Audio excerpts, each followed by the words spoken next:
जय हिंद साथियों, आज के इस क्लास में आप सभी का बहुत बहुत स्वागत है।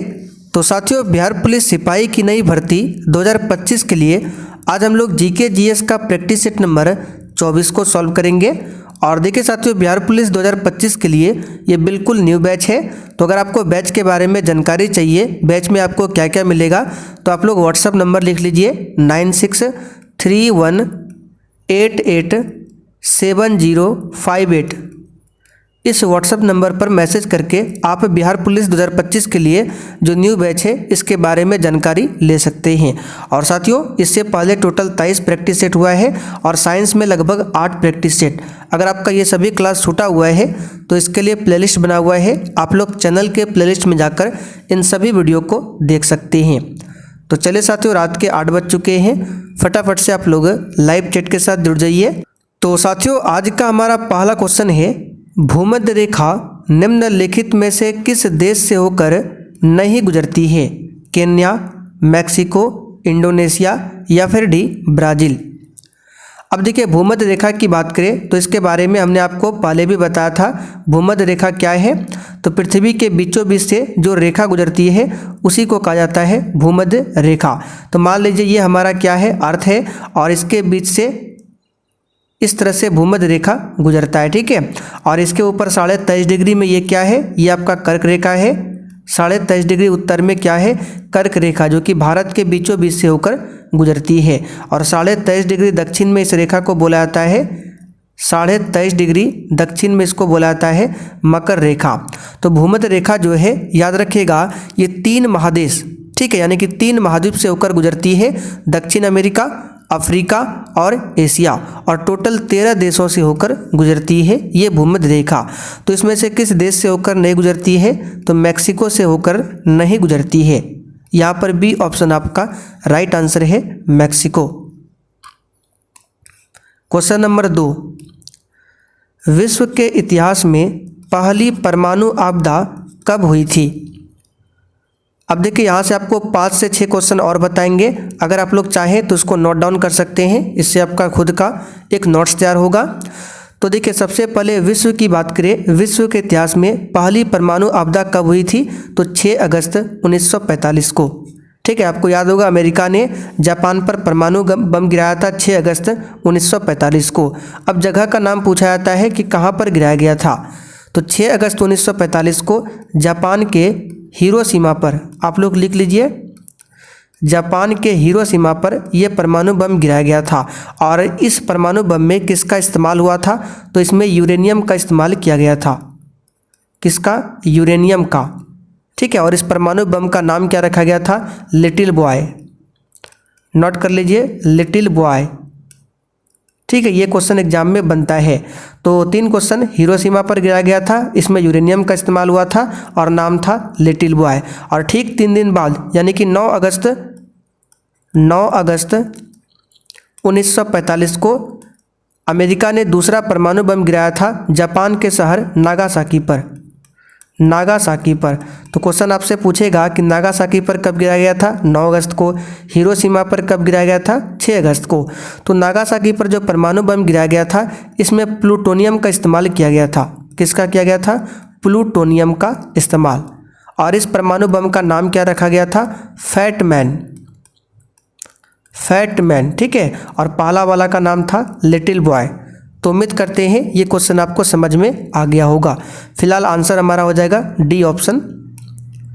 चलिए, और साथ ही यहाँ पर ध्यान दीजिए, जो भी साथी चैनल पर पहली बार आए हैं, आप लोग क्लास टाइमिंग को नोट कर लीजिए। साइंस के लिए डेली शाम 7:30 बजे और मिक्स प्रैक्टिस सेट रात 8 बजे। ये बिहार पुलिस के लिए 2 क्लास आपको मिल जाएंगे यूट्यूब पर।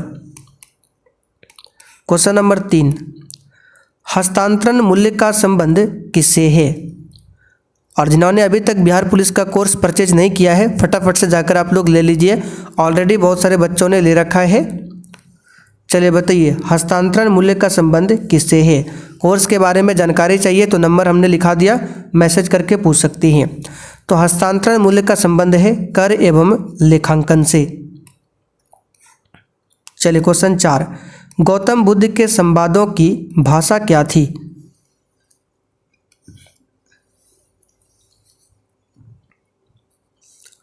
चलिए बताइए, तो गौतम बुद्ध के संवादों की भाषा क्या थी? इसका आंसर है पाली। ठीक है, गौतम बुद्ध ने अपना प्रथम उपदेश कहाँ पर दिया था? तो पूछा जाता है सारनाथ में।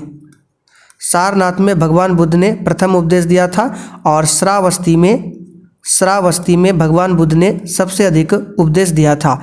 तो दोनों याद रखिएगा, सारनाथ में प्रथम उपदेश जिसे धर्मचक्र प्रवर्तन कहा गया प्रथम उपदेश को, और श्रावस्ती में सबसे अधिक उपदेश दिया था महात्मा बुद्ध ने। ठीक है, और इनकी संवादों की भाषा क्या थी?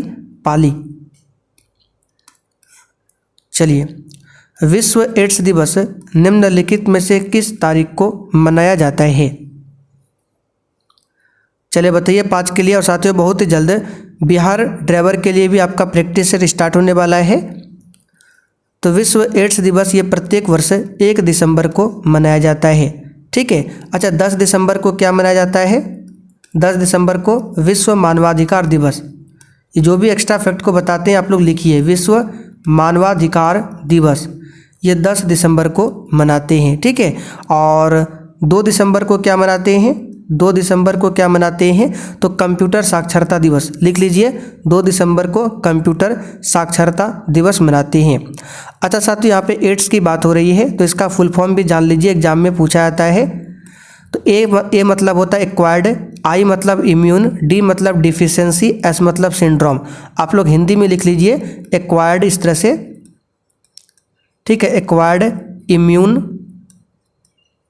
Immune deficiency. ठीक है, और एस मतलब सिंड्रोम। ये एड्स का फुल फॉर्म है। तो एग्जाम में ऐसे पूछा जाता है कि एड्स में जो आई है इसका मतलब क्या होता है? इसका मतलब इम्यून होता है। और इस एड्स की बात करें ये किसके कारण होता है? तो ये HIV वायरस से होता है। किसके कारण? HIV वायरस से होने वाला रोग है एड्स। ठीक है, इसे आपको ध्यान रखना है। क्वेश्चन 6, बंगाल के विभाजन को रद्द किया गया। चलिए बताइए। और साथियों अगर आपको सच में बिहार पुलिस की तैयारी करना है और इस बार 100% सिलेक्शन लेना है तो अभी से तैयारी में लग जाइए और डेली क्लास को आप लोग अटेंड कीजिए। तो बंगाल विभाजन हुआ था 1905 में, ये आप सभी जानते हैं। किसके समय में हुआ था? करजन के समय में। और विभाजन को रद्द किया गया था 1911 में, जो तृतीय दिल्ली दरबार लगा था 1911 में। इसी काल में बंगाल विभाजन को रद्द किया गया था लॉर्ड हार्डिंग द्वारा। ठीक है, तो यहाँ पर बी ऑप्शन आपका सही आंसर है। भारत में पहली बार किसने वार्षिक आय को अनुमानित किया था? चलिए बताइए। क्वेश्चन हम ऑलरेडी आपको बता चुके हैं। भारत में पहली बार राष्ट्रीय आय का अनुमान किसने लगाया था? तो भारत का वृद्ध पुरुष दादा भाई नौरोजी ने। तो यहाँ पर ए ऑप्शन आपका राइट आंसर है। दादा भाई नौरोजी की बात करें, इन्हें भारत का वृद्ध पुरुष कहा जाता है, लिख लीजिए। और इन्होंने एक सिद्धांत दिया था धन निष्कासन का सिद्धांत। तो पूछा जाता है धन निष्कासन का सिद्धांत किसने दिया था? दादा भाई नौरोजी ने। इनके पुस्तक का नाम क्या है? Poverty and un British rule in India. और दादा भाई नौरोजी पारसी धर्म से थे दादा भाई नौरोजी। एनी बेसेंट की बात करें तो भारतीय राष्ट्रीय कांग्रेस की अध्यक्षता करने वाली ये प्रथम महिला थी। इन्होंने 1917 में कांग्रेस की अध्यक्षता किया था। महात्मा गांधी की मृत्यु कब होती है? कल भी हमने साथ बताया था 30 जनवरी 1948 को महात्मा गांधी की मृत्यु होती है। और इनका जन्म 2 अक्टूबर 1869 को। ये बेसिक सा क्वेश्चन है। 2 अक्टूबर को हम लोग अहिंसा दिवस मनाते हैं गांधी जयंती के अवसर पर। फ्रंटियर गांधी किसे कहा जाता है?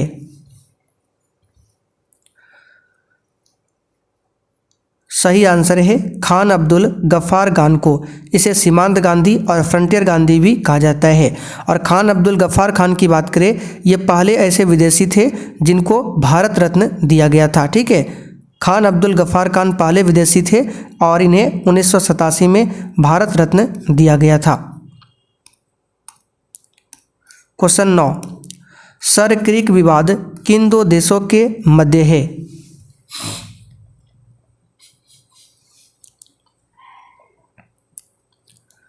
तो सर क्रीक विवाद भारत और पाकिस्तान के बीच में है। भारत पाकिस्तान के बीच में कौन सी सीमा रेखा है? Red Cliff. ठीक है, रेड क्लिफ रेखा ये भारत और पाकिस्तान के बीच में है। भारत चाइना के बीच में कौन सा है? मैकमोहन लाइन, मैकमोहन रेखा। और अफगानिस्तान पाकिस्तान के बीच में है डूरंड रेखा, डूरंड रेखा। ये पहले भारत और अफगानिस्तान के बीच में था, लेकिन अब अफगानिस्तान और पाकिस्तान के बीच में है डूरंड रेखा। क्वेश्चन, नांगल किसके लिए जाना जाता है? चलिए, नांगल किसके लिए जाना जाता है? तो साथियों ये उर्वरक के लिए जाना जाता है। और नांगल जो है ये पंजाब में पड़ता है। कहाँ पर? पंजाब में। क्वेश्चन नंबर 11, 2011 की जनगणना के अनुसार भारत में निम्नलिखित में से किस राज्य में लिंगानुपात सर्वाधिक रहा था? चलिए बताइए फटाफट से। जनगणना 2011, तो जनगणना 2011 की बात करें तो सबसे अधिक लिंगानुपात केरल का था। केरल का कितना था? 1084। लेकिन ऑप्शन में तो केरल है नहीं, तब आंसर आपको क्या करना है? तमिलनाडु। ठीक है, यहाँ पर बी ऑप्शन आपका राइट आंसर है, तमिलनाडु। सबसे कम लिंगानुपात कहाँ का था? हरियाणा का सबसे कम लिंगानुपात। क्वेश्चन 12, लूसी दुनिया का सबसे बड़ा ज्वालामुखी विस्फोट ये किसमें है? यानी कि कहाँ पर है आपको बताना है। तो दुनिया का सबसे बड़ा ज्वालामुखी विस्फोट है लूसी, और ये है आपका कहाँ पर? तो इसका आंसर हो जाएगा डी ऑप्शन, इंडोनेशिया। क्वेश्चन 13, निम्न में से कौन सी प्रार्थना समाज की मांग नहीं थी?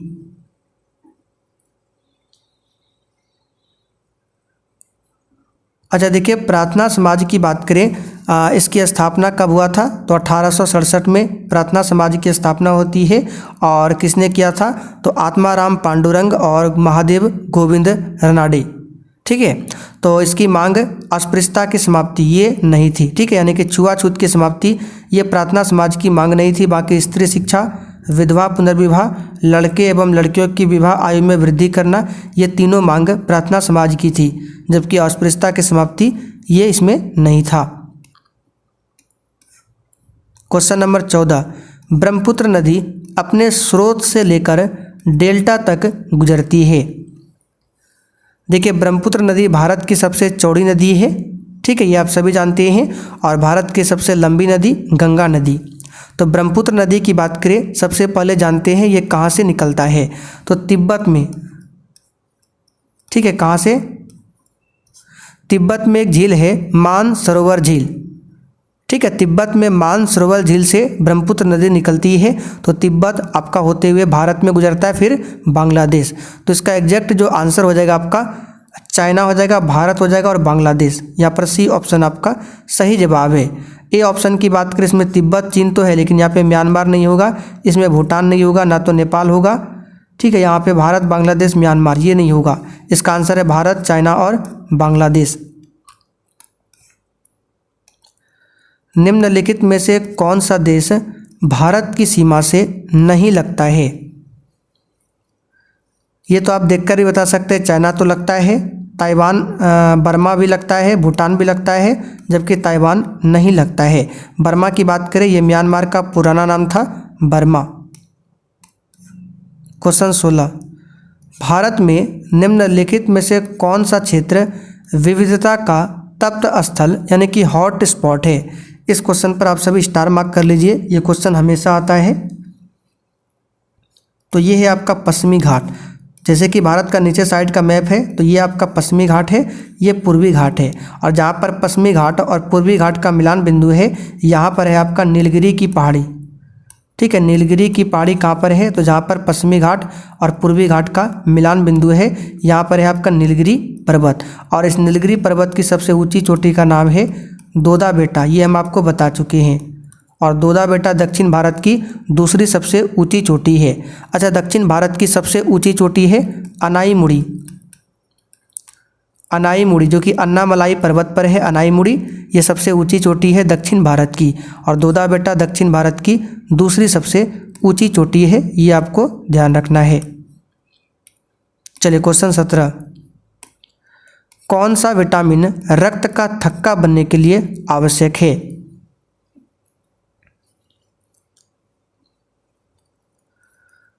तो ये है विटामिन के, और विटामिन के का रासायनिक नाम है फिलोक्विनोन। आप लोग चाहें तो लिख सकते हैं, इसका रासायनिक नाम क्या है? फिलोक्विनोन। ये विटामिन के का रासायनिक नाम है। विटामिन ए का रासायनिक नाम है रेटिनॉल, रेटिनॉल। और इसका मुख्य स्रोत क्या है? गाजर। और इसकी कमी से रतौंधी बीमारी होती है। कौन सी? रतौंधी। और ए की कमी से एक बीमारी और है जीरोफ्थेल्मिया, जो कि आँख की बीमारी है। ये भी विटामिन ए की कमी से होती है, जीरोफ्थेल्मिया। विटामिन डी का रासायनिक नाम है कैल्सीफेरॉल। आप लोग चाहे तो लिख सकते हैं कैल्सीफेरॉल। ये विटामिन डी का रासायनिक नाम है।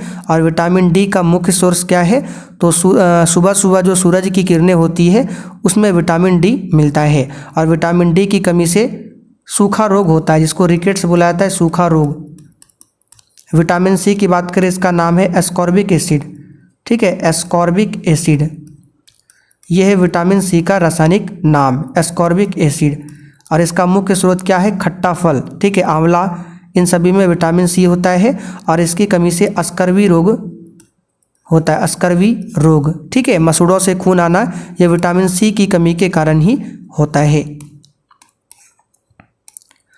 1926 में नौजवान भारत सभा किसके द्वारा बनाई गई?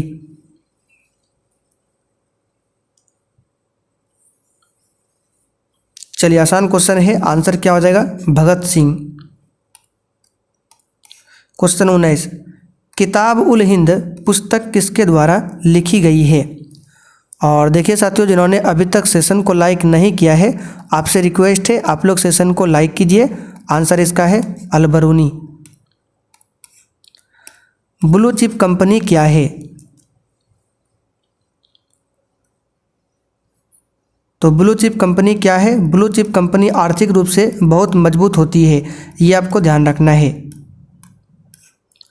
क्वेश्चन 21, राजस्व में रैयतवाड़ी प्रयोग का प्रारंभ किसके द्वारा किया गया था? तो यह किया गया था थॉमस मुनरो के द्वारा। आगे देखिए, निम्नलिखित में से कौन सी आग्नेय चट्टान नहीं है? तो चट्टान के बारे में आप लोग लूसेंट से पढ़ सकते हैं, वहाँ पे डिटेल में दिया गया है। हम आपको डेली बताते हैं कि आप लोग कम से कम एक चैप्टर नहीं तो आधा चैप्टर लूसेंट को अभी से पढ़िए। तो चट्टान के बारे में वहाँ पर पढ़ सकते हैं, आग्नेय चट्टान के बारे में बताया होगा। आग्नेय चट्टान को ही प्राथमिक चट्टान बोला जाता है। ठीक है, तो अगर आपसे पूछे किस चट्टान को प्राथमिक चट्टान कहते हैं, तो आग्नेय चट्टान। और इसका उदाहरण आपका हो जाएगा पेरिडोटाइट, ग्रेनाइट, कोमाटाइट, ये सब लूसेंट में दिया है, देख सकते हैं। जबकि सेल जो है ये आग्नेय चट्टान नहीं है। क्वेश्चन 23, निम्नलिखित में से कौन सा एक रासायनिक परिवर्तन का उदाहरण है? तो कागज का जलना रासायनिक परिवर्तन है, जबकि ये सभी क्या है? आपका भौतिक परिवर्तन है। निम्नलिखित में से कौन राष्ट्रीय एकता परिषद का गठन करता है?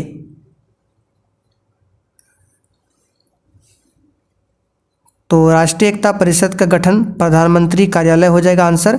अच्छा साथियों, संसद के कितने अंग होते हैं पूछा जाता है, तो इसके 3 अंग हैं, राज्यसभा, लोकसभा, राष्ट्रपति।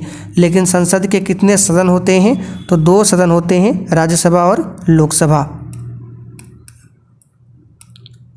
हड़प्पा स्थल किस नदी के तट पर स्थित है? कल हमने आपको बताया था लोथल किस नदी के तट पर है? तो लोथल आपका जो है ये आपका गुजरात में है, भोगवा नदी। तो ये हो जाएगा रावी। क्या हो जाएगा? रावी। निम्नलिखित में से कौन सा गैसीय वायु का प्रदूषण नहीं है? यानी कौन सा गैस है जो वायु का प्रदूषण नहीं करता है? तो इसका सिंपल सा आंसर है नाइट्रोजन।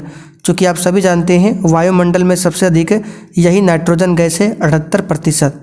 तो ये प्रदूषण नहीं करेगा। तो बाकी धुआं, नाइट्रोजन का ऑक्साइड, सल्फर ऑक्साइड, ये सभी गैसीय वायु का प्रदूषक है। ठीक है, जबकि नाइट्रोजन नहीं है। तो आंसर यहाँ पे सी हो जाएगा। भारत के राष्ट्रीय कैलेंडर का पहला मास क्या है?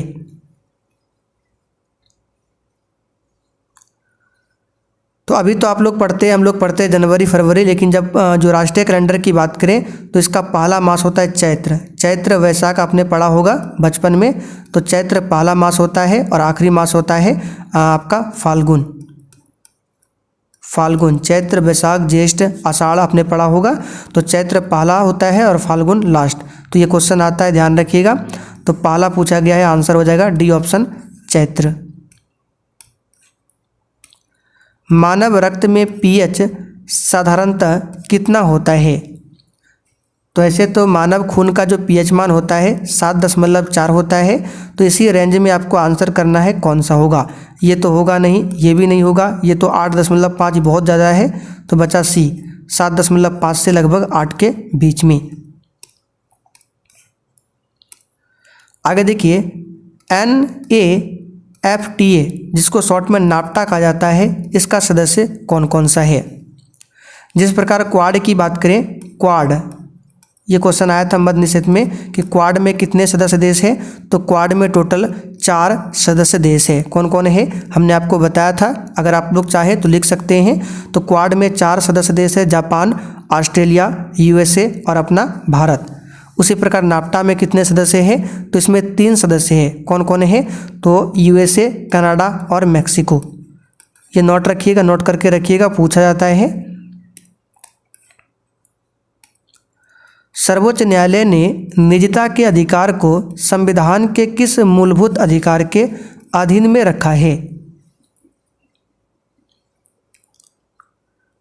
चलिए बताइए। तो निजता का अधिकार है आर्टिकल 21 में, और आपको बता दें आर्टिकल 20 और आर्टिकल 21 ऐसा आर्टिकल है जो आपातकाल की स्थिति में भी ये बंद नहीं होता है।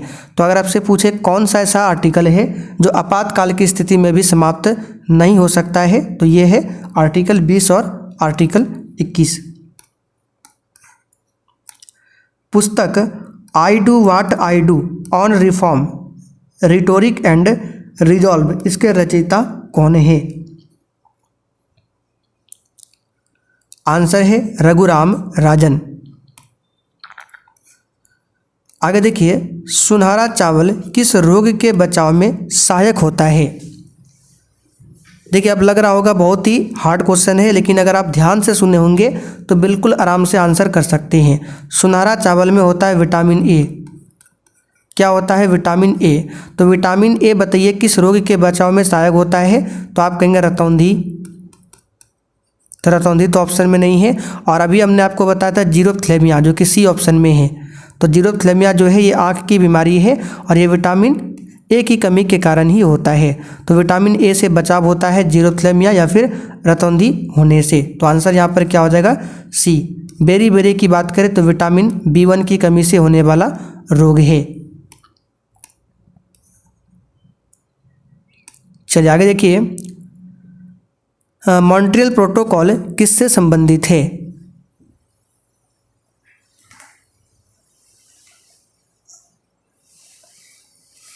तो मॉन्ट्रियल प्रोटोकॉल जो है ओजोन परत के संरक्षण से संबंधित है। ओजोन का फॉर्मूला O3 होता है। चलिए, टाइफाइड जिसको हिंदी में मियादी बुखार कहा जाता है, ये किससे फैलता है? देखिए टाइफाइड की बात करें, इसकी जांच के लिए एक टेस्ट होता है विडाल। आपने देखा होगा डॉक्टर अगर टाइफाइड किसी को होता है तो एक टेस्ट लिखता है, उस रिपोर्ट में देखिएगा लिखा होता है विडाल टेस्ट। तो ये टाइफाइड की पहचान के लिए होता है। और ये टाइफाइड जो है पानी यानी दूषित पानी और दूषित खाद्य पदार्थ से फैलता है। डी ऑप्शन यहाँ पर राइट आंसर है। आखिरी क्वेश्चन, ये क्वेश्चन एग्जाम के लिए बहुत ज़्यादा महत्वपूर्ण है, इसको अभी याद कर लीजिए और लिख लीजिए। वन अनुसंधान संस्थान कहाँ पर स्थित है? हालांकि जो हमने इम्पोर्टेंट नोट्स डाला है कोर्स में वो ये सब आपको क्वेश्चन मिल जाएगा। तो वन अनुसंधान संस्थान आपका देहरादून में है। कहाँ पर है? देहरादून में। तो चलिए साथियों, आज आपका प्रैक्टिस सेट यहीं पर कंप्लीट होता है। अब आप लोग कमेंट करके बताइए आपने आज 35 क्वेश्चन में से कितने क्वेश्चन सही किए। और देखिए अगर आपको कोर्स के बारे में जानकारी चाहिए तो थोड़ा सा बता देते हैं। तो सबसे पहले तो आपको 7:30 बजे और एक 8 बजे, 2 क्लास आपको यूट्यूब पर मिल जाएंगे डेली। और दोनों क्लास का जो पीडीएफ है आंसर के साथ में, ये आपको कोर्स में मिल जाएगा। कोर्स में प्लस आपको 14 साल का जो क्वेश्चन बैंक है, जो कि बिहार पुलिस, मद्य निषेध हो गया, फायरमैन हो गया, इन सभी एग्जाम में पूछा हुआ क्वेश्चन मिल जाएगा 1 लाइनर फॉर्म में। प्लस आपको इंपॉर्टेंट नोट्स मिल जाएगा। इंपॉर्टेंट नोट्स ये एग्जाम के लिए काफ़ी ज़्यादा इंपॉर्टेंट है। 1 लाइनर पीडीएफ मिल जाएगा, स्पीडी का भी 1 लाइनर पीडीएफ मिल जाएगा। तो जाकर आप लोग कोर्स को ले सकते हैं।